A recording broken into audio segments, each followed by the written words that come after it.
അയൽവാസികൾ 4 വശവും മതിൽ കെട്ടി നടവഴി അടച്ചതോടെ വീട്ടിൽ നിന്ന് പുറത്തിറങ്ങാൻ മതിൽക്കെട്ട് കയറിയിറങ്ങേണ്ട ദുരവസ്ഥയിൽ നിങ്ങളിൽ ആകുന്നതിനെ കുറിച്ചൊന്ന് ആലോചിച്ച് നോക്കൂ.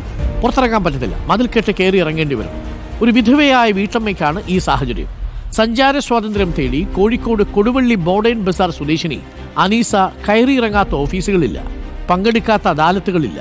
അടിയാധാരത്തിൽ അയൽവാസിയുടെ സ്ഥലത്തുകൂടി നടവഴി കാണിക്കുന്നുണ്ടെങ്കിലും പൊതുവഴിയല്ലാത്തതിനാൽ ഒന്നും ചെയ്യാൻ കഴിയില്ലെന്ന മറുപടിയാണ് അധികൃതർ കാണിക്കുന്നത്. നമുക്ക് കാണാം.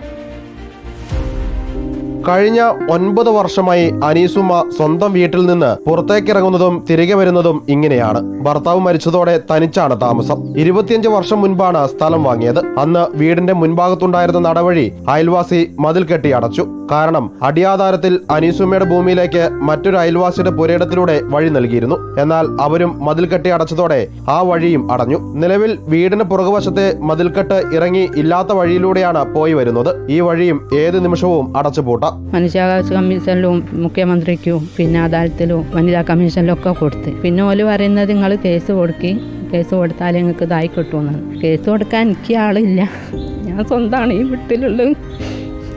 എന്നെ കൊണ്ട് കേസിനൊന്നും പോകാൻ ചെയ്യാവൂല. അതുകൊണ്ട് പിന്നെ ഞാൻ കേസൊന്നും കൊടുക്കാൻ പോയില്ല. പോകാൻ വരാൻ ബുദ്ധിമുട്ടാണ്. എനിക്കൊരാൾ സാധനമായി കൊണ്ട് തരാനില്ല. ഞാൻ തന്നെ പോകണം. സുഖമില്ലാണ്ടായ പുറത്തിറങ്ങാനായില്ല, രാത്രി ഞാൻ പുറത്തിറങ്ങാനായില്ല. അങ്ങനത്തെ അവസ്ഥയിലാണ് ഞാൻ നിൽക്കുന്നത്. പിന്നെ അതിന് നടക്കാനും ആളില്ല. ആൺകുട്ടികളില്ല, 2 പെൺകുട്ടികൾ ഞാനും സ്വന്തമാണുള്ളത്. എന്താ ഞാൻ ചെയ്യേണ്ടത് എനിക്കറിയൂല.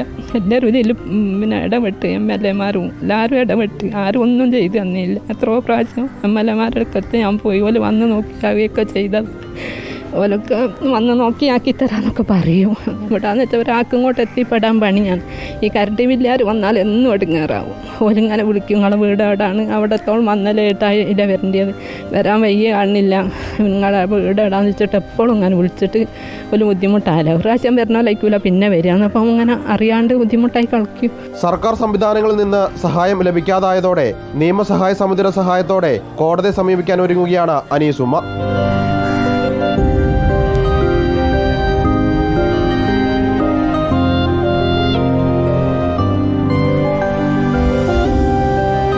വീഡിയോ ജേർണലിസ്റ്റ് മകേഷ് കുമാറിനൊപ്പം reporter Sinoj Thomas, in reporter, Kozhikode.